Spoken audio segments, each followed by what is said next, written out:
നവകേരള സദസ്സിനെതിരായ പ്രതിഷേധം ശക്തമാക്കുന്നതിനിടെ പ്രതിഷേധക്കാരെ വെല്ലുവിളിച്ച് മുഖ്യമന്ത്രിയുടെ സുരക്ഷാ ഉദ്യോഗസ്ഥൻ എസ്കോർട്ട് ഉദ്യോഗസ്ഥനായ ഗോപികൃഷ്ണൻ MS ആണ് ഫേസ്ബുക്കിലൂടെ ഭീഷണി മുഴക്കിയത്.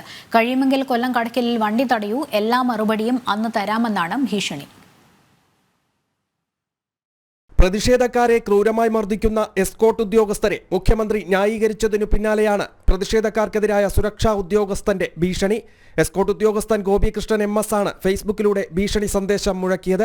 ആരാണ് പൗരപ്രമുഖർ എന്നത് വ്യക്തമാക്കണമെന്നാവശ്യപ്പെട്ട് കുമ്മിൾ പഞ്ചായത്ത് അംഗവും യൂത്ത് കോൺഗ്രസ് പ്രവർത്തകനുമായ കുമ്മിൾ ഷമീർ വിവരാവകാശം നൽകിയിരുന്നു. ഇതിൽ സർക്കാരിന്റെ മറുപടി പങ്കുവച്ച ഫേസ്ബുക്ക് പോസ്റ്റിന് താഴെയാണ് ഗോപികൃഷ്ണന്റെ ഭീഷണി സന്ദേശം. കഴിയുമെങ്കിൽ കൊല്ലം കടയ്ക്കലിൽ നവകേരള സദസ്സ് തടയാനും എല്ലാ മറുപടിയും അന്ന് നൽകാമെന്നുമാണ് ഭീഷണി. പോസ്റ്റിനു താഴെ ഇയാൾ അസഭ്യ വർഷവും നടത്തുന്നുണ്ട്.